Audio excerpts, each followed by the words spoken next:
Hi, my name's Jonathan Hicks, and this evening I'm joined by Steve. Nathan. Amy. And we just finished playing Witness, which is a game about passing information and trying to do it as accurately as you can. Now, this has a bunch of cases in the game, and I'm going to do this without any spoilers at all. So, here's the book of cases. And just to give you like the intro from one of the cases, we did this one part of it. And just to summarise, there are four kind of, what do you call them, quadruplets or something? They all look identical. We've got Matt, Brian, Harry, and Vincent. And one of them has supposedly killed another one. And we've got to try and work out which one it is. Now, the way it works out is, the other important information is they all have a different style of moustache. So, we then look in the book, and I won't show you this because this, when I look at it for the appropriate case, this is case 3, gives me some information about, either Matt, Brian, Harry, or Vincent. It might be related to the names, or it might be related to what kind of moustache they have, or it might be related to one of them was the killer, one of them was a victim, that kind of thing. But it's giving me some information. Not a lot of information, but just a bit. And then, according to this sort of slightly complicated grid here, we effectively have to pass that information. So potentially I would be then telling Steve my information, and at the same time, is this right, Nathan tells Amy? And we were doing it by going into separate rooms to try and make this nice and easy, because you mustn't overhear what people say. And then, how does it work for the next one after the first round? Jonathan tells me, Miles tells Amy. But we keep the same orientation. However, I now then tell Miles what I know, but I'm telling Miles what I know from what's in my book and what Jonathan told me previously. So Miles is going to get told 2 bits of information, and Amy is going to tell Jonathan 2 bits of information. What Miles has told Amy, what Amy's got in her book herself.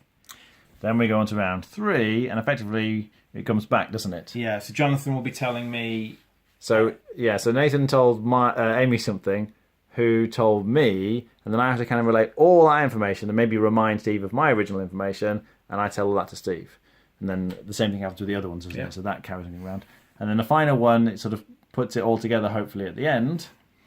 And Amy's telling me things that she's been told by Nathan, who've been told potentially by Steve, and it kind of has to get all the way around back to me. And then at the end, you have a little grid, so you can then write down, because you can't write down during it, you have to remember a lot of the information. You write down as much as you can remember, having done all the sort of passing the messages on thing.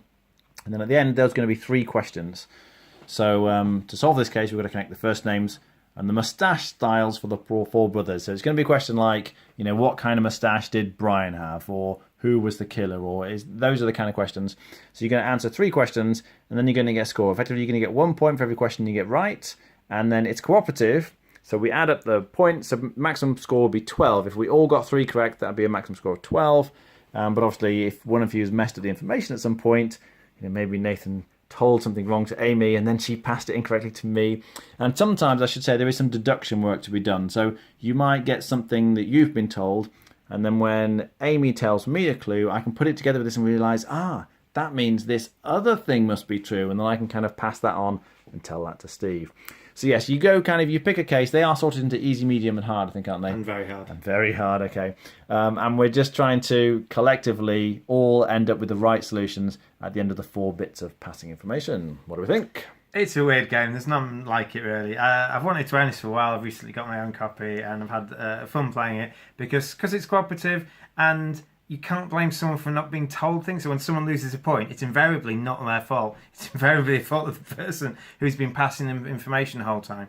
By the time it gets to the 4th pass, so if I'm getting told something as my 4th pass, so Jonathan's telling me on his 4th go, well, my information went to Miles on the 1st go, his went to Amy on the 2nd go, Amy's went to Jonathan on the 3rd go, so Jonathan's telling me on the 4th go, stuff my own information. So in theory, by the time it comes back to me, I'm like, yeah, okay, that fits. Well, Jonathan's told me, my information's gone round. I feel confident now that we're going to get it. And invariably, someone messes up. Someone just forgotten the name. Jonathan at one point passed some information and goes, he's got this sort of moustache, his name wasn't important. And it was! And it's really nice when you do the questions like, who's the killer? Who had the yellow briefcase? What number was on the motorcycle? And you're going down. What number was on the motorcycle? What motorcycle? As you're answering the questions, and I think on the 2 or 3 ones we did, there was someone, as they were answering the questions each time, just going, I honestly don't know. No one's told me. I don't have a complete picture of how this is going. But it is a fun cooperative game. If you've got a sucky memory, especially a memory for like names and facts and figures and stuff, it might be quite hard for you. Nathan? Yeah, it was good fun. It's basically just remember things and explain things correctly to the next person along. But it's surprisingly difficult. I've forgot names, passed the wrong names on. I reversed one clue somehow, which caused us to lose some points. But yeah, it was great fun. I'd do it again. Okay. Amy? It's a really interesting game, yeah. I enjoy the puzzle solving element, but my memory, my short-term memory is not particularly great. So it can be a real struggle. You've got to try and make links in your head to be able to keep that info and keep it correctly, like Nathan said. So I really like the game, but if I don't have the energy for it, it is a brain burner if you're going through sort of the medium to hard region, I'd say.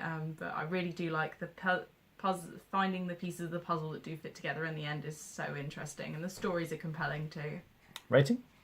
I give it a 7.5. Nathan? 9. 8.